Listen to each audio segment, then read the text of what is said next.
This vlog is powered by Jackery. Hi guys, I'm Nick, and I've been roaming the open road for 3 years in too many self-built camper vans. I'm currently travelling with my partner Sam, hey, and when we are lucky, my pup Lord Onyx comes for a joyride with us too. Subscribe for van life adventures every week. In this week's episode, we move into the new van. Look at this beauty. We head across the Irish Sea for our next epic adventure, Northern Ireland, here we come. Have a blast in Belfast, do some pretty standard van life things like drive around and find places to sleep, and stumble across some local celebrations that make us feel like we're on the dark tourist.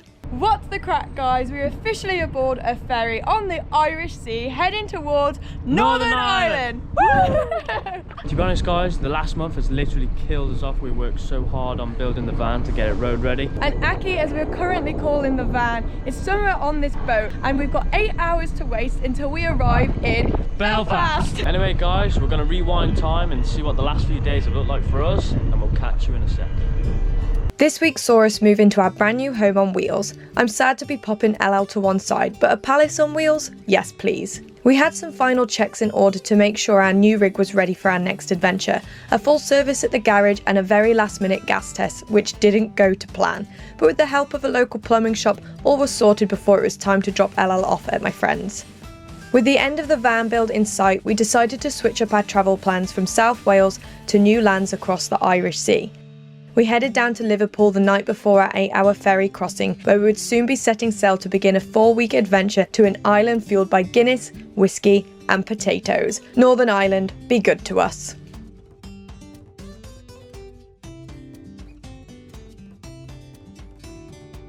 Anyway guys, I won't bore you for too long, but I thought I'd let you know we are aboard the Stena Line ferry heading into Northern Ireland, so we don't have to deal with any of the COVID malarkey. And we also want to give a huge shout out to Philly and Keely over on Chapter by Chapter for all the travel advice, especially that it was so last minute. Anyway, we're going to go into hibernation now and we'll catch you on the other side.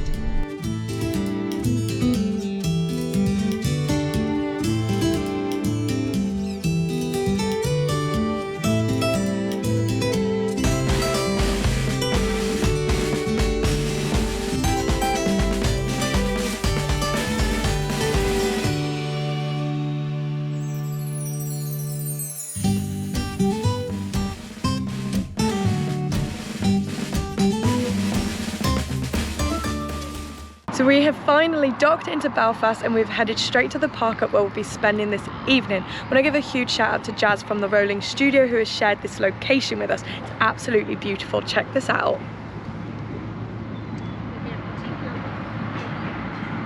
So we are parked on a biking route into Belfast, so this evening we're going to be getting the bikes out and going on a little cruise into the city to scope it out, ready for tomorrow. And also here's a sneak peek into our brand new home, because I actually haven't shown it you guys yet. Look at this. Here he is. Rebuilding my White Castle.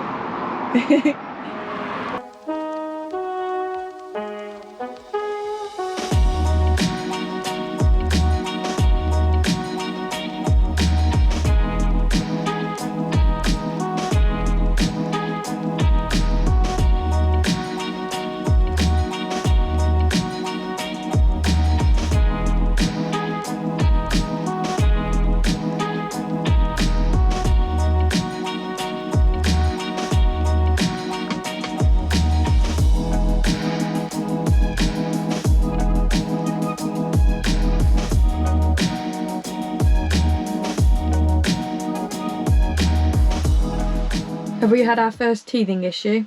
Yeah, it looks like one of the fucking pipes has just burst. Yeah. So I'm just sat here doing some work and then all of a sudden you could hear just this like burst of water going everywhere in the kitchen area. So we ran to the cupboard, unlocked all the doors, turned off the water pump because we'd left it on and there was just water spraying everywhere. So fortunately it's not too big of a problem, it's just a pipe that we need to tighten, and luckily it happened whilst we were in the van. It would have been a disaster if we were out in Belfast. Silver lining. Hopefully it gets fixed. So we're just going to take a minute to thank today's sponsor, Jackery, who have levelled up our off-grid living setup. We'll also be giving away this very setup to one of you lucky critters. So who is Jackery? Jackery provides innovative portable power and outdoor energy solutions, including this Jackery Explorer 500 and SolarSaga 100 solar panel. They have plenty of other options too, so check them out, link in the description below. So we went with the Explorer 500 watts because it's one of the smallest and lightest of its range, coming in at about 6.5 kilograms, so it makes it much easier to carry for when we want a day out away from the van. It's also a great power backup if your inverter ever decides to go kaput, which we know far too well because it happened this morning. So the specs.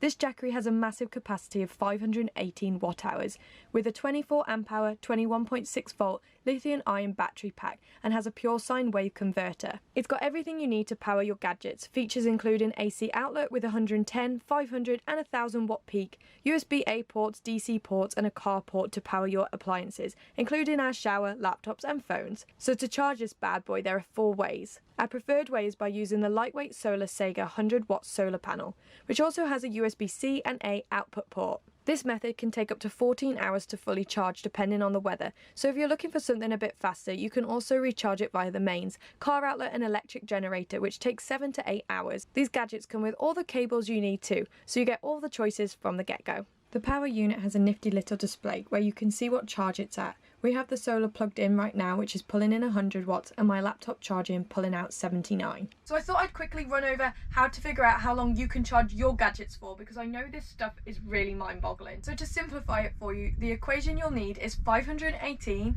because this power bank has 518 watt hours, and then you're going to divide it by the watts that your gadget uses. So for example, our laptop uses around 60 watts for normal use, like emailing, browsing the internet and Premiere Pro.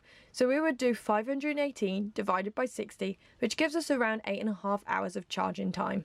And if you'd like to get your hands on this off-grid beast of a setup, all you need to do is subscribe and comment, letting us know what adventure you'd take your Jackery on. Good luck, guys. We are now on day 2 here in Northern Ireland. What we're going to do is a tour of all the hotspots here in this city and find out more about the history of Ireland.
After a few hours on the bike sightseeing some of Belfast's iconic sites, we decided to head towards an area in Northern Ireland famous for its history and home to one of almost 100 peace walls. This particular peace wall sits between the Loyalist Shankill Road and the Irish Republican Falls Road, where tensions still remain high.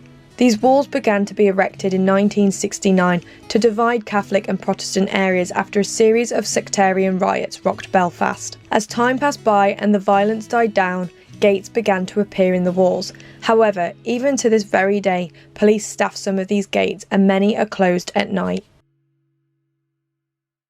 The following morning we were intrigued to see more of these peace walls before we left the city, so we packed up and hit the road via Northumberland Street, home to Solidarity Wall.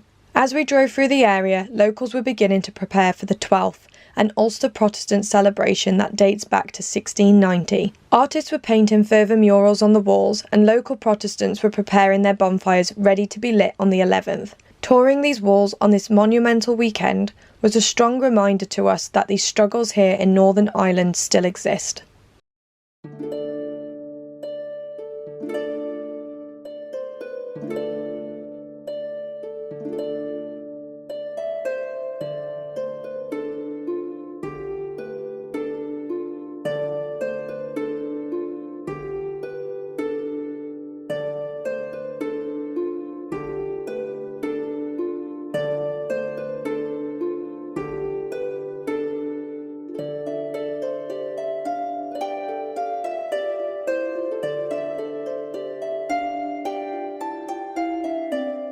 Good morning, guys. We have had the best sleep ever here.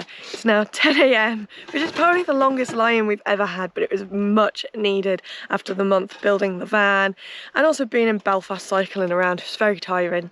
Very tiring it was. Like, I'm suddenly going Irish. We've been here for 3 days. Anyway, this morning we are getting some breakfast down as a traditional Irish breakfast, basically a fry up with some potato fowl. And then this afternoon we'll probably head on a bit of a hike around the Mournes, especially because the weather is just looking amazing.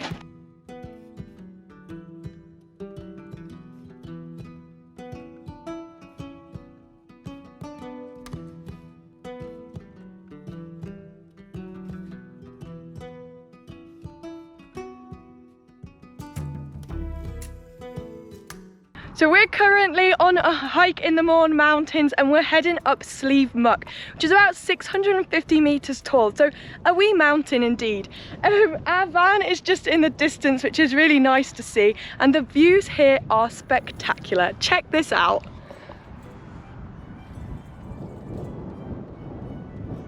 And then hopefully by the time we get to the top, the views will be even better.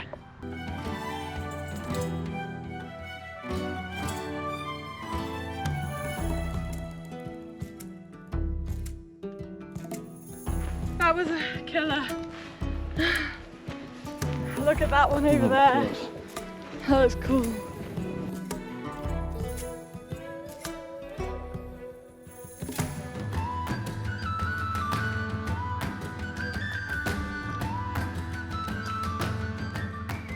So although we didn't climb the highest mountain in Mourne, which I thought this one was initially, and I got that completely wrong, I'm kind of glad that we didn't, because the views from here are amazing. You can literally see the entire mountain range of Mourne from here. So I actually think we picked a better mountain to climb and it was smaller, so an absolute bonus for me. So look at that.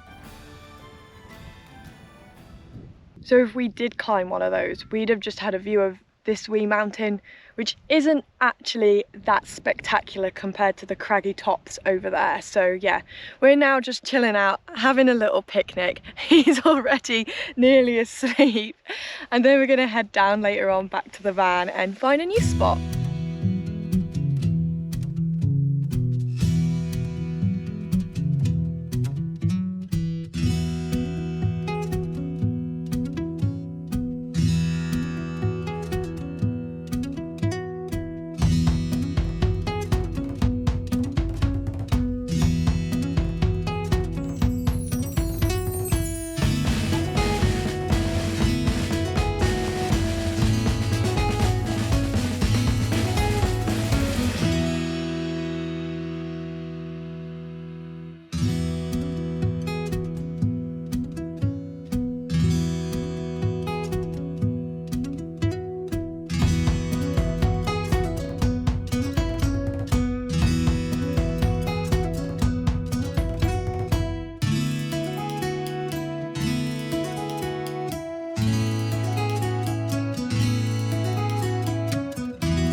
This weekend marks the 12th of July, also known as the Glorious Twelfth, or Orange Men's Day, when the historic Battle of the Boyne took place. This Ulster Protestant celebration dates back to 1690, where Protestant King William of Orange gained victory over Catholic King James II. In Belfast, these parades are known to cause friction between the two, which is one of the reasons we left.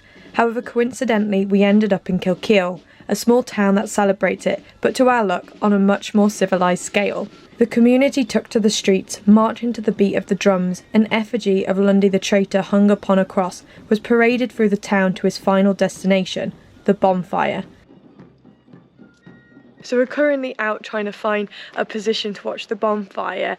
So you're not allowed to go over to it because of COVID. So they only have a certain amount of people. Can you hear the drums going now?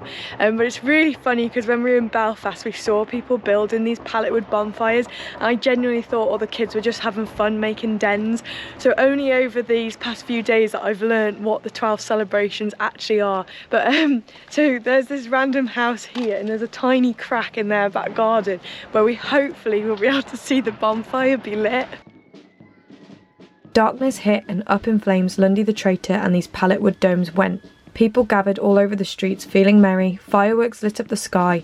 The locals were extremely welcoming, sharing more about this Protestant celebration and their history. And just like that, the 11th night came to an end.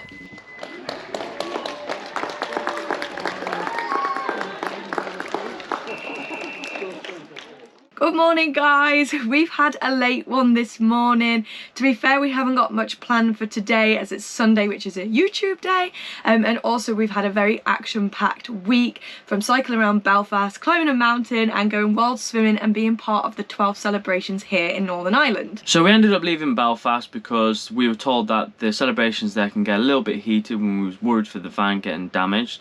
Coincidentally, we ended up coming to Kilkeel, where they have a more civilised celebration. So coming from us English people, where these celebrations aren't normal, where we're from, it was a very strange yet wonderful experience. I think it's very interesting to actually learn about all this history, since we don't get taught any of this in England, especially when we was watching the parade and then Lundy the Traitor was pulled around hanging from a cross. Yeah, and taken to the bonfire to be lit. It kind of reminded me of Borat when they do the running of the Jew. Yuck schmersh. Anyway guys, we're going to call that a wrap on today's vlog. I hope you've enjoyed joining us on the road here in Northern Ireland. Next week we're going to be heading up north towards the Causeway coastal route. And if you've enjoyed the vlog, please give us a thumbs up, subscribe and turn on those notifications. Ciao!